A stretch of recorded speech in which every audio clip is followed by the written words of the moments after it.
Hey everybody, welcome to Unscripted Real Estate Talk. Craig Lerch, eXp Realty Luxury, coming to you live from WWDB AM Talk Radio 860 on this beautiful Wednesday. I'm calling it a Woofy Wednesday. I don't know why. I just like taking those. There you go. I got my boy Mike Fabrizio, dear friend, great father, mez golfer. I like that too. Awesome realtor, great husband, but yeah, we're doing this again. You know, whenever I get a chance, I'm stealing Mike up here. We're going to get at it because we get to talk. We're involved in so many transactions, and we cross paths and the same people all the time. It really gets fun. But hey, follow us out on YouTube. You can follow Craig Lerch Selling 215. You can always get us on Instagram. Reach out to me 267-214-7728. We had an absolute ball yesterday. I got to give some shout outs. We were out taping for our next episode of Selling 215. We were out at the Elmwood Zoo. Mike, you've been out to the Elmwood Zoo with your kids. How much fun is that place? It's an amazing spot. Kids love it. Feed the giraffe the lettuce. I'm telling you, they eat 15 cases of lettuce with 24 heads of lettuce in each of it every day. Sounds delicious. Unbelievable. And you know what it says? Nothing. It doesn't include the couple pounds of other stuff. Reggie's the new one that just came in. I forget where he is. But we had a chance to feed Zea, Zean, the cheetah. Oh my God. When you're within 2 feet of that animal and you see the paws and the 160 pounds of all muscle and bone, that thing threw a metal tin around like one of those, like the big pots that people use to make a garden or you make for a beer garden, whatever it is. Yeah. Literally took the thing and threw it like it was a doll baby. I was like, I ain't going near that thing. Yeah, seriously. It roared and I was like, woof, that's a little scary. But hey, you get a chance? Give a shout out. Go make a donation. Become a member. Go see things. You can. It is unbelievable. 1.2 million people go through that zoo. 700,000 to 800,000 through Philly. No parking. I think it's free on the first or last Sunday of every month. They give to the community. It's growing. It's going from 16 acres to 50 acres. Wait till you see the things coming. It is really, really cool. But hey, follow us out there. We're going to be talking today about the myths and lies of real estate today. You know, the good, the bad, the ugly, and all that stuff. But big news, we got 31 days to go till 4th of July.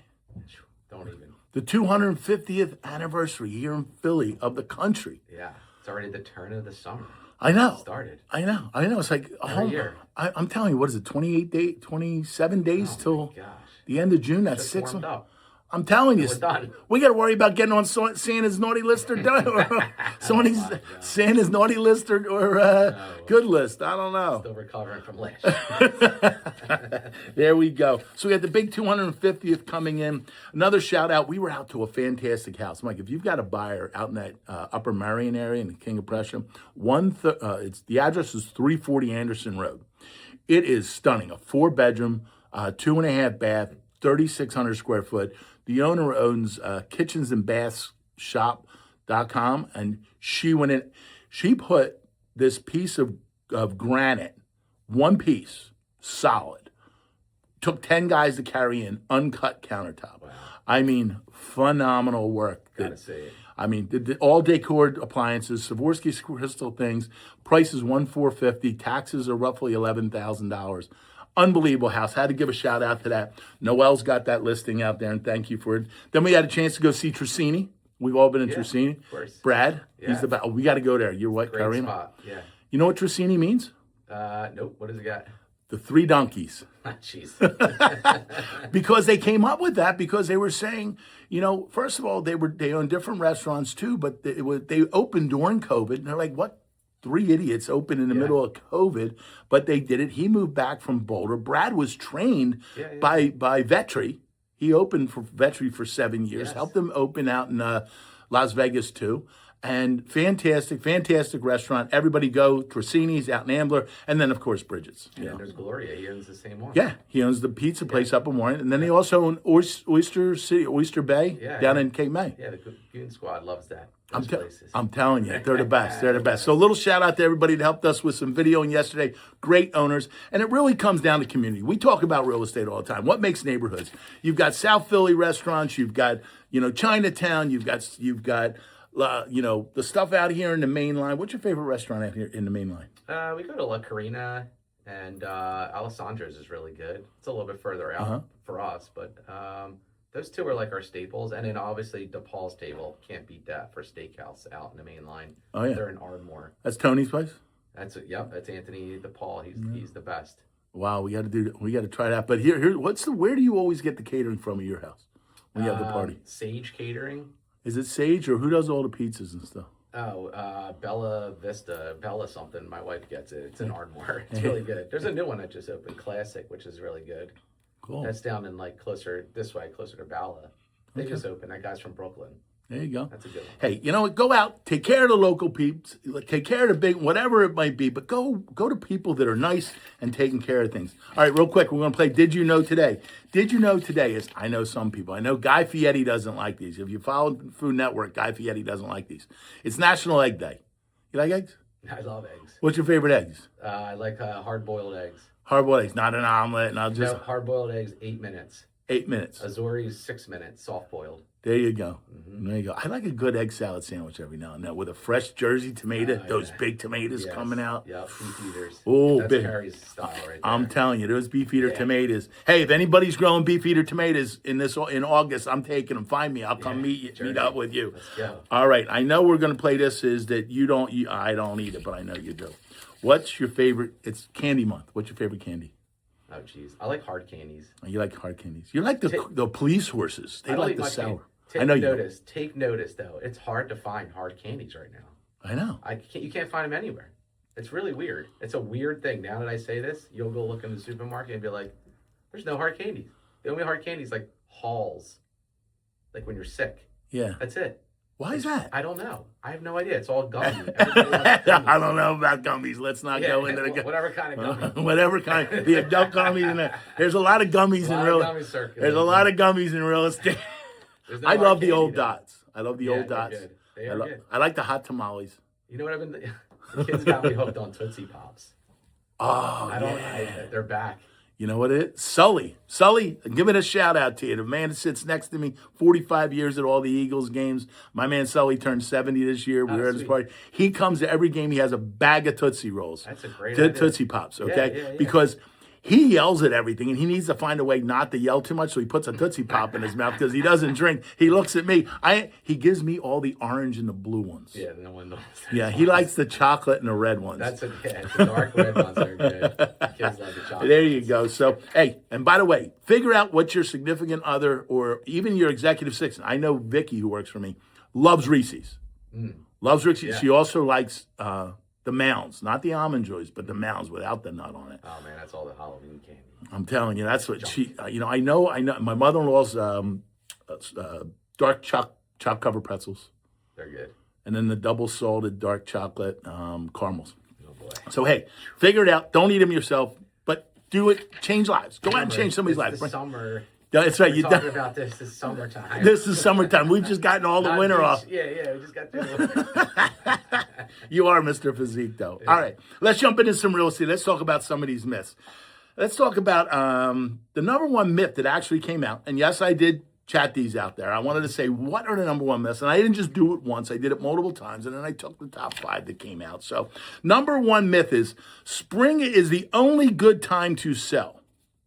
It's good time to sell. Period. Anytime. Good time to buy. Good time to get into market. And if you need to get out, you get out.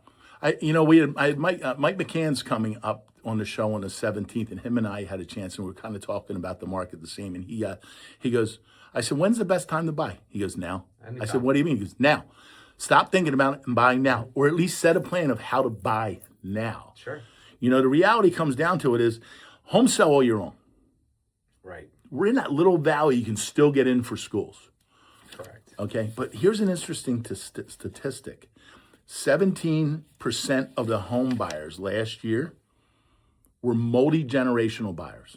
Okay. Which means there was parents and the kids, or kids and the parents, and things, and also the older parents. And the reason was for finance reasons, yep, and also care. Right. Not knowing. I mean, we've had my in-laws for 16 years now. Yeah. But can't put them in a nursing home now. I'm not going to. That's not going to happen, right, especially with Linda. Linda, I ain't gonna. Okay. So, but for helping with care, so that's a huge thing. That is really any time is a good time to buy. It is. But also, you're gonna worry about your entry point 20 years down the road? Yeah.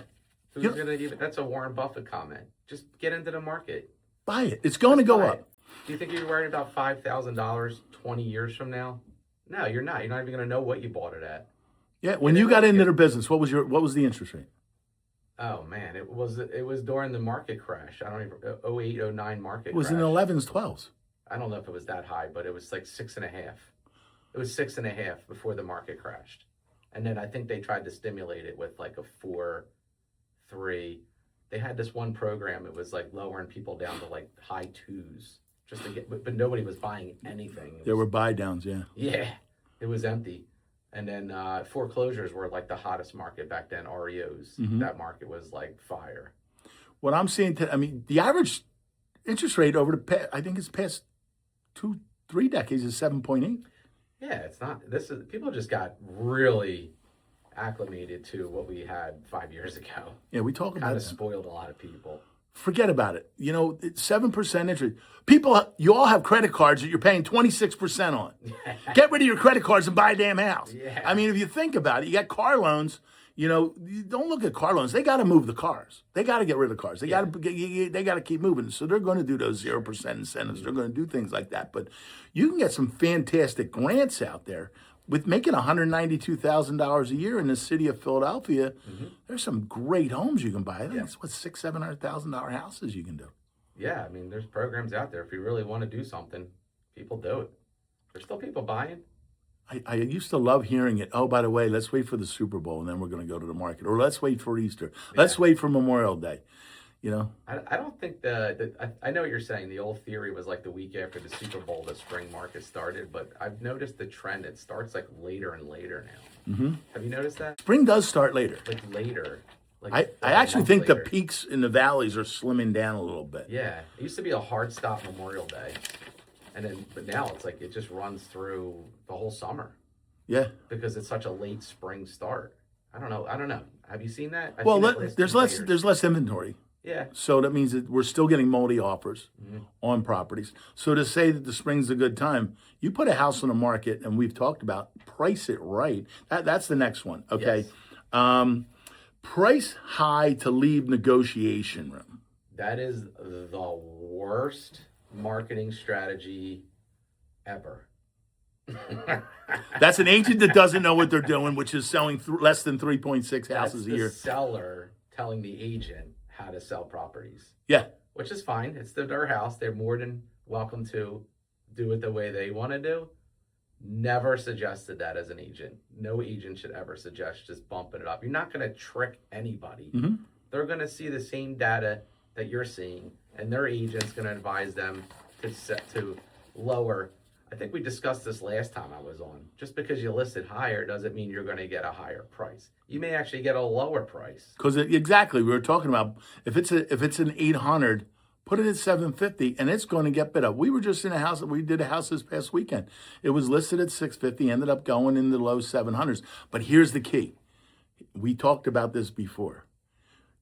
It's not always about price on the agreement of sale. That's one of the biggest things. The other thing, the myth is the highest price gets the house. Right. It's the best terms. Best terms. And I'm going to throw this one in. The agent. And the agent. The agent representing the buyer. It makes a huge difference. We literally were in a bidding war, and the other agent said, my seller and I have talked. We want to work with you and your buyer. You need to do this to win. And they're allowed to do that. Yes. They're allowed to come to you with a counter to your offer that beats somebody else. But it was because we bonded. We had that relationship. Right. And if you get a bad agent, the deal is going to be stressful. So if you want to make an extra $5,000 with a newer bad agent, you're going to pay for it. You're going to earn that $5,000. I'm telling you. Oh no, it's going to come back. You're going to earn it. It's going to come back, and they're probably going to come back. Are you seeing appraisals getting cut? No, appraisals are coming in fine still. I had two come in because these are on like duplexes, but they're coming in because nobody has sold them. Nobody's selling them, and then you go to sell them, and the ones they do sell, the people were selling them just to get rid of them because they were in a state or they needed work. Yeah. But you have a really good one. We have a beautiful one in Chestnut Hill, and we're just having we're under contract. We're all good, but we're actually moved settlement to get 2 settlements in to make sure that we worked. To bump it, yeah. Yeah, to bump it because they weren't there, and the appraiser didn't want to hear it. So we fired. He goes, "Now I got to use what I was given." I'm like, "Dude, I don't mess with those guys. you know what we did? Canceled the contract, started a new contract. So now the new contract date reads, and now that appraisal died because it's not FHA. It doesn't really matter. It doesn't stay with the property. They just have to switch lenders, I think, don't they? No, all you got to do is kill the deal and then start a new contract on a new date. You can't start on the same date. It's a roll of the dice. So you get. Yeah, the seller was like, "I'm not taking that," and the buyer's like, "I'm not taking that. That's good." The buyer's like, "Of course I'll take it," but the buyer's also like, "I know it's not realistic." Yeah, the appraisal should be on your list of smoke and mirror myths. Because why should an appraiser determine what the market value is if somebody's willing to pay XYZ? Maybe it's a little bit more, maybe it's a lot more. Isn't that the definition of a market? Not like, oh, I'll pay you this, and then the appraiser comes in and says, no, you're going to pay this, right? I don't understand. I mean, when you have 5 things that say X number and you have one person that says Y, right? Where's that one? Where's that one person? Right? That's on the myth list. There you go. All right, we just added that. Appraisals. That the appraisers are God. Yeah. No. All right, they're nice people. I get calls from you. Get calls from them. I always help them out. Always help them out. You never know what's going to come. You never know. You never know. You don't want to get on the naughty list. No naughty list. No naughty list. Right. All right, the other one. You need 20% down to buy. Fake. Absolutely. Here's a statistic. What was it? Repeat buyers in 2025 were 23% down. The average was 23% down in buying, in like down payment money. First time home buyers was 10%. That's good. That's good. That's a good number. I mean, that's a really good number. The median down payment, 19%. Okay. So it blows the whole thing out, blew the myth out of the water. That's right. There you go. It's on the internet, so it's got to be right. That's 20%. Such an old school myth. It's an old school number. Exactly, and you don't. And some of these things will do loans. Some of the banks will do loans with no PMI, even if they're not 20% down. Private mortgage insurance, everybody. That means you didn't put it down. You need to pay a premium for not putting 20% down. Some of them are waiving it, especially if you have good credit. Yeah, they got to do something. Get it going. Yeah, get it going. We're still seeing multi offers. Where are you seeing it? Where are you seeing the logjam right now? I don't know. Even the main line, I have a property that should be sold already. You got too many people buzzing around it right now. They're not pulling the plug. No one's pulling the trigger. I think they're all the buyers, even tenants are very picky. They're all buzzing. I have units that were for rent that would rent in 2 minutes. And I've had properties that I just posted for sale. For a property I should sell in one weekend, although it's only been on the market 4 days, that's a lot of days for a property that should have been sold already, right? So I don't know. It's coming. It just the buyers and tenants are like a little, they're doing all their homework, which is good. They should be doing it. Yeah, I mean it's 14 days. The average is, I think it's 14 days now. 14 or 17 days on the market is there. So still, that's not a lot. I mean, I remember back when 60 days was 60 days. It's 60 days. I think the textbook is 90 days. That's the old textbook myth. That's why you say the market's in balance when you're 60 to 90 days on the market. Right. We got 45% less market here right now. Yeah. There's a lot of different markets that are being. In fact, Florida is down in prices. Yep. But again, the insurances are so high because of the storms. So I think that's counter affecting some of that.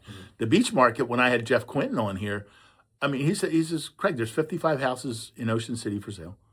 Last month, 12 came off and 12 came on. We're normally 250. Wow. They're still going.